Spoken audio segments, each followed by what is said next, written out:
रत्नागिरी शहर कोकणातील सुसंस्कृत शहर म्हणून ओळखले जाते। हे शहर ऐतिहासिक शहर असून या शहरात परराज्यातून आलेल्या काही व्यावसायिकांनी शहराला गालबोट लागेल अशा पद्धतीने काही ठिकाणी अनैतिक व्यवसाय सुरू ठेवला असल्याची दाट शक्यता बळावली आहे।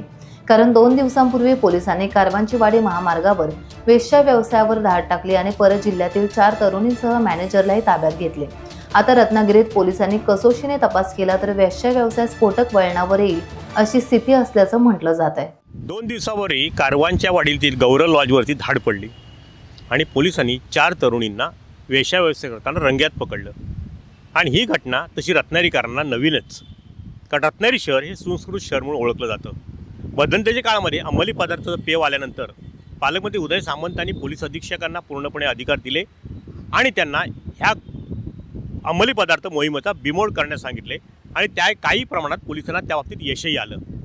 पण तो विषय न संपतो तो 2 दिवसापूर्वी रात्री गौरव लॉजवरती पोलिसांनी धाड घातली आणि 4 तरुणींना वेश्यावस करताना रंग्यात पकडलं आणि पुन्हा एकदा रत्नागिरी चर्चेत आली।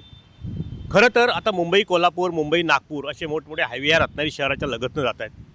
त्यामुळे काही विकासाच्या कल्पना येत असताना ह्या गोष्टी येणार असं नेहमी अनेक ठिकाणी बोललं जातं आणि तसंच काही रत्नागिरीमध्ये घडतंय का याचा तपाससुद्धा आता पोलीस खात्याने करायला हवा।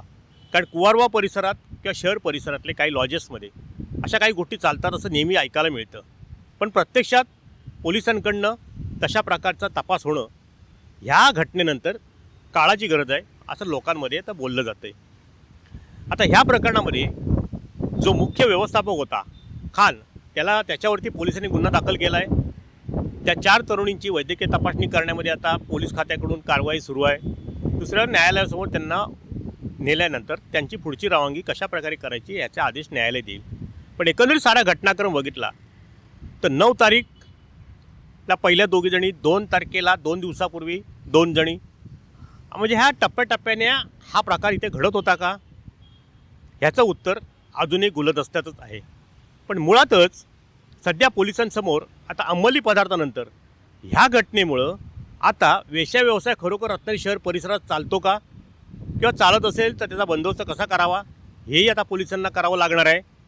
आणि काळाच्या ओघामध्ये विकास कामं ज्या वेळेला होतात, एका राष्ट्रीय महामार्ग होतो किंवा तिथून विकासाचे मार्ग दाखवले जातात, त्या माध्यमातून ह्या गोष्टी येतात असं नेहमी म्हटलं जातं।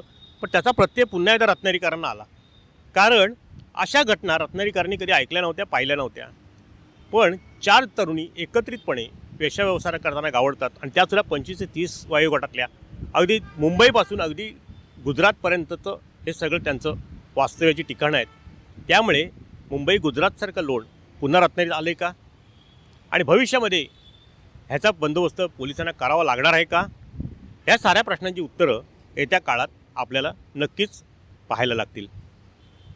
टाइम डिले करता किशोर मोरेसह शुभम पवार, रत्नागिरी। टाइम्स डिजिटलला लाईक करा, सबस्क्राईब करा, शेअर करा आणि बेल आयकॉन दाबायला विसरू नका। पाहत रहा टाइम्स डिजिटल।